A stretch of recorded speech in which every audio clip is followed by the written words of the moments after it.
Hey guys, how's it going? I hope you're having a kick-ass week. So this week I had planned to talk to you about stripping runs. But these little guys in here, the yeast, had another idea. They foiled my plans. I have a stuck fermentation on my hands. So that's what we're talking about this week.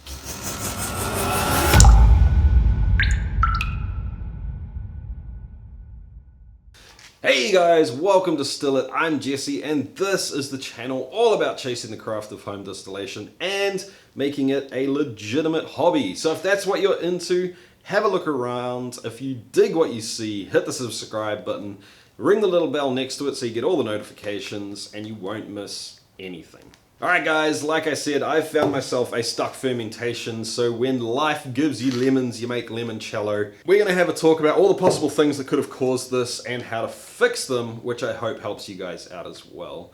Just before we get stuck into that, I do want to say sorry for not doing any live streams. I have noticed that every time I start doing more live streams, it really hurts the views on my channel. Basically, Still It was growing like this, I started doing live streams. So I'm doing a little test to see if I'm going to get a lift and basically just check my hypothesis. If my hypothesis is correct, I do want to keep doing live streams because they're fun. I like hanging out with you guys, but I may move them to another platform. Perhaps Facebook, although I know some of you guys might have an issue with that. Maybe give me some suggestions on that down in the comments. All right, on to it. Like I said, guys, I really wanted to talk about stripping runs today. But it isn't going to happen, and honestly, out of all the fermentations I've done, mostly with beer, not so much distilling, I've had 3 stuck fermentations in all that time, and every single one of them happened when I had plans based on the time that I expected the fermentation to finish. It's almost like these little guys have got a mind of their own, and they love sabotaging my shit. In any case, guys, let's get stuck in and see if we can diagnose what the problem is. The very first thing to note when talking about stuck fermentations, and honestly fermentations in general, is you really want to have as much information as you can to start with before you even know there's a problem.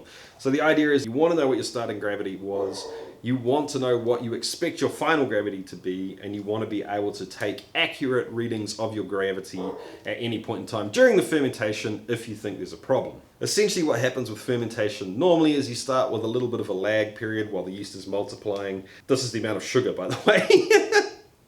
The fermentation kicks off with a hiss and a roar, so you get a big steep drop in the amount of sugar present in the wort, and then as you approach your final gravity, the fermentation tapers out and slows down. That's what you can expect to see. What happens with a stuck fermentation is either it just never happens, nothing takes off, the yeast don't do anything to start with, or fermentation looks like it's going right and then suddenly, for whatever reason, everything just grinds to a halt and you get left with a gravity that you weren't expecting and nothing's really happening. So for me, I was expecting this to get down pretty close to 1, maybe even a touch below actually. And right now it is sitting at 1020 and it's been here for about 4 days. So I can pretty confidently say that I do have a stuck fermentation. And the only reason I can do that is because I have that information and I can accurately or relatively accurately measure the gravity of this wort. So first up, guys, make sure that you either have a hydrometer or a refractometer to do this with. It is really, I promise you, going to be a lifesaver for stuff like this.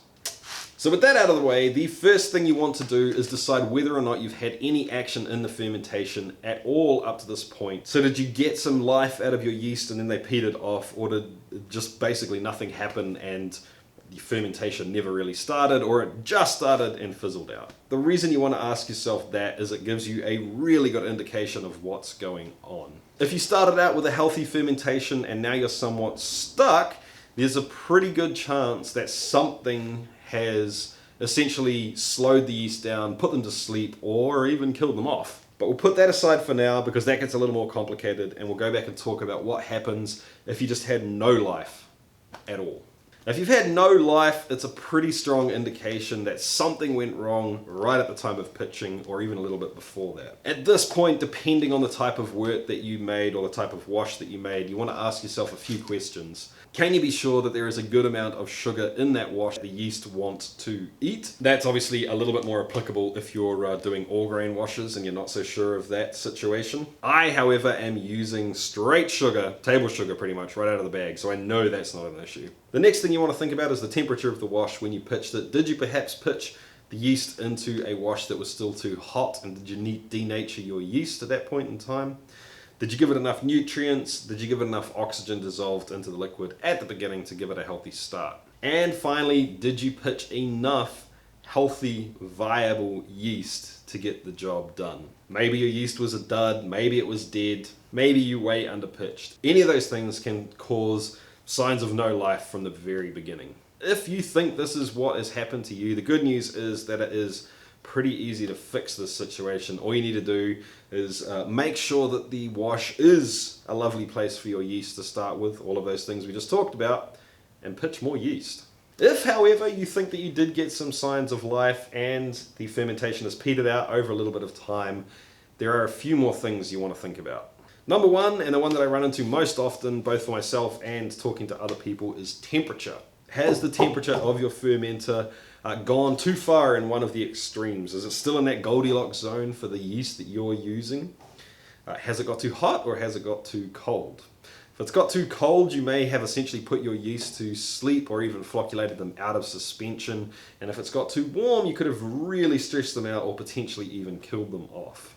Now, these things are very dependent on the strains of yeast you're using and the results you're hoping to get. So you're going to want to check what the optimum temperature for your yeast are. If you think maybe you've gone too hot and have really killed the yeast off, and to be honest, you have to go pretty freaking hot to do that.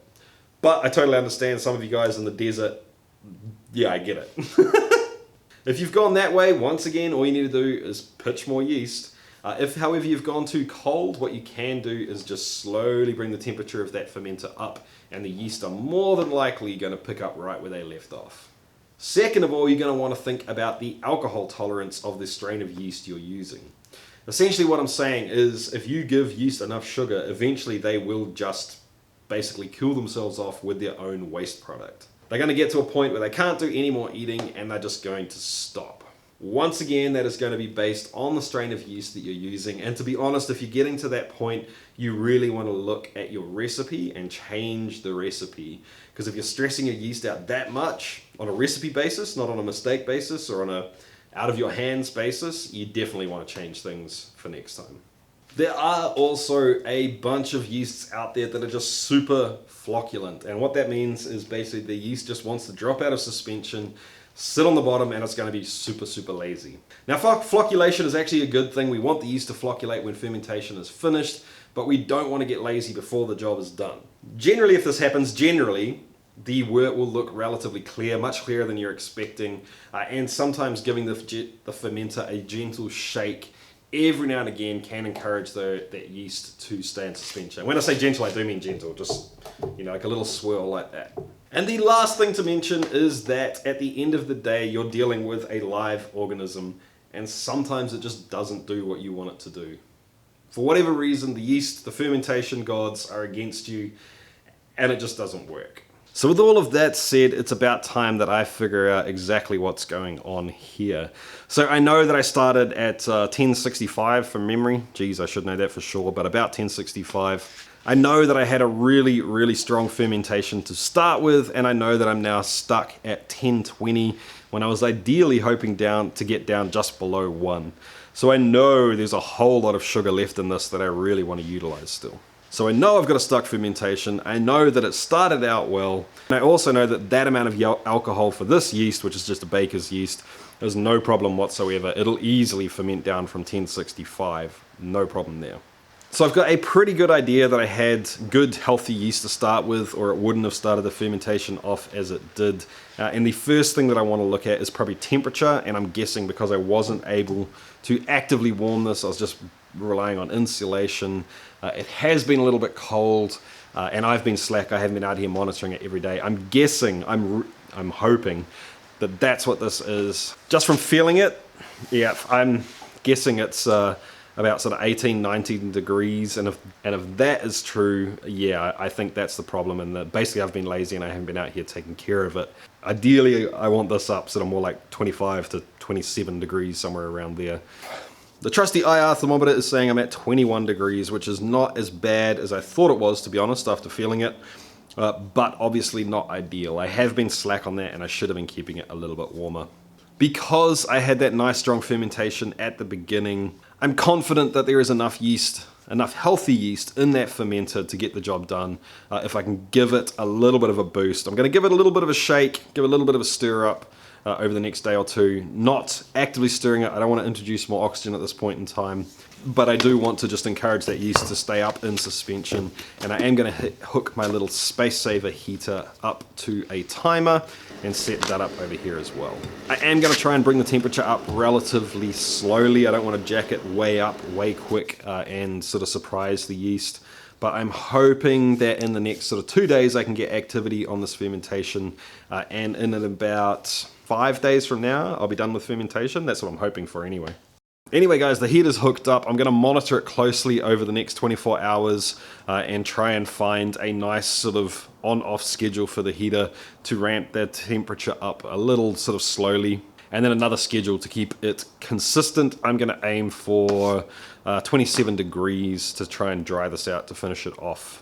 To be honest, even if everything goes perfectly from here on in, it's probably not going to be finished by the time I need to get this video done. But I will leave it to the very last minute to give you an update right before I need to get this video finished.